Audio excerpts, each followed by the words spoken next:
Assalamualaikum everyone. I hope you all are well. Welcome in today's class. Okay, we are going to study another rule. That is rule number 4. We have already studied three rules, right? And one video was uploaded which were the mix set of the corrections which were required. तो कुछ आपके पास ऐसे थे minor आपके पास जो आपको easily समझ आ सकते थे, तो वो भी हम साथ साथ में करेंगे। और जो आपके पास 60 रूल्स हैं ग्रामर के करेक्शन के, आप वो भी कर सकते हैं। ठीक है, आप वो करेंगे तो आपकी जो है ना वो इंग्लिश ऑलरेडी एरर फ्री हो जाएगी। तो आप जो जो स्टूडेंट्स कंफ्यूज हैं कि हमें लिखना कैसे है ऐसे, तो आपने सबसे पहले एक काम करना है। मैंने आपको पिछली वीडियो में भी बताया था कि सबसे पहले आप लोग अपनी ग्रामर पे काम करें, आप करेक्शन पे काम करें, आप स्पेलिंग एरर पे अपने काम करें, अपने अपने स्पेलिंग्स को आप मैच्योर कर लें। ठीक है, स्पेलिंग एरर बहुत बड़ा एरर है। जैसे बहुत सारे लोग जो है वो स्पेलिंग में आपके पास मिस्टेक करते हैं। जैसे प्रिंसिपल लिखना हो उन्होंने, तो PRINCIPAL प्रिंसिपल को PRINCIPLE वाले प्रिंसिपल के साथ रिप्लेस कर देते हैं। सो ये आपके पास आपको बहुत माइनर मिस्टेक्स लगती हैं। और बहुत सारे लोग वो जो है ना आपके पास बहुत ज़्यादा बुक्स पढ़ के बैठ जाते हैं।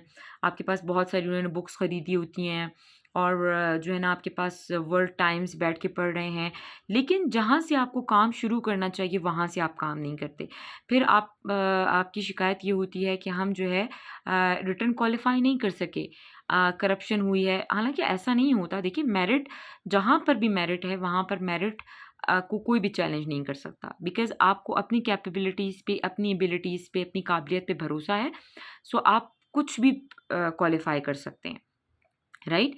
मैंने आपके पास 1 साल में मैं आपके पास 3 पोस्ट क्लियर की थी।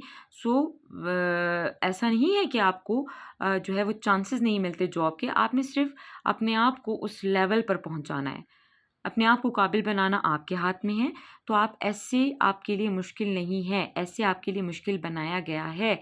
आपने सिर्फ़ अपनी करेक्शन ठीक करनी है। करेक्शन के बाद आपने उसका पैटर्न सीखना है। हम एसे के ऊपर भी वीडियो बनाएँगे कि किस पैटर्न से आपने एसे को लिखना है। आपके पैराग्राफ्स कैसे आपके एक दूसरे के साथ लिंक हों, कैसे आपका जो है ना वो आपने उसमें किन चीज़ों का ख़्याल रखना है, किनको आपने अवॉइड करना है, किनका आप यूज़ कर सकते हैं, राइट? सो अब हम एक रूल पढ़ने जा रहे हैं, दैट इज़ हु और हुम का रूल। अब हु जो है हमेशा आप वहाँ यूज़ करेंगे जहाँ पे सेंटेंस में इंडिकेशन सब्जेक्ट की हो रही हो। He, she, it, they, we, you की जहाँ इंडिकेशन हो रही हो वहाँ पे आप हु यूज़ करेंगे। और जब सेंटेंस में आपके पास ऑब्जेक्ट की इंडिकेशन हो रही हो, हिम, हर, देम, मी, अस, तो आप वहाँ पे हुम यूज़ करेंगे। अब हम सेंटेंसेस पढ़ेंगे, आपको ईज़िली समझ आ जाएगा कि हम इस रूल को कैसे करेक्ट करेंगे जब आपके एग्ज़ाम्स में आएगा। Sentence number 1 is Marie Curie, जो आपके पास केमिस्ट्री की एक साइंटिस्ट है, वाज अ साइंटिस्ट हु या whom वन 2 नोबेल प्राइजेस। अब देखें, आपके पास यहाँ पर वर्ब है। वर्ब जहाँ पर आ गया आपके पास, definitely it requires a subject. तो इसका मतलब कि यहाँ पर हु शी को इंडिकेट कर रहा है। तो इसका मतलब कि आप इस सेंटेंस में हु यूज़ करेंगे, आप हुम यूज़ नहीं करेंगे। ठीक है, आपको हुम लगा कर दिया जाएगा, तो आपने उसको आइडेंटिफिकेशन देखनी है, खुद देखनी है कि आपने इसमें क्या इस्तेमाल करना है। Next, she is one not one of those whom or whom will write this story. Now, she is not one of those. Will, ठीक है, will always requires what? Subject. So आपने क्या किया? She है ना, तो she is subject requires what? It requires who. So she is she is not one of those who will write this story. Next sentence we have कि आपके पास अगर आ जाए the person to whom, to, by, with के साथ आप हमेशा whom use करेंगे। समझ आ गया? आपने who यूज़ नहीं करना। The person to who I talking नहीं, to whom I talking. The person by whom I received this, the person with whom I was standing, ये आपने अपने माइंड में रखना है। अब आपने नोट क्या करना है? The person who I met yesterday is my best friend. अब देखो यहाँ पे आपने कैसे इसकी आइडेंटिफिकेशन करनी है। The person who I met him, definitely I met him yesterday, आपने इसको खुद ठीक करना है। I met him, it is indicating object, him indicate करा तो आपने हुम यूज़ करना है। The person whom I met yesterday is my best friend.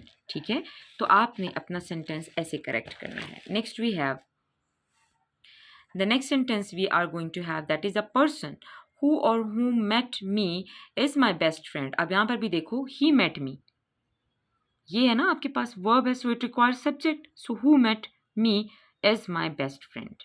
ठीक है. Next we have, she is the lady who or whom everyone thought has designed this dress. Has designed this dress. Now she is the lady who or whom. अब यहाँ पे देखिए आपके पास everyone भी subject है, verb ये हो गया.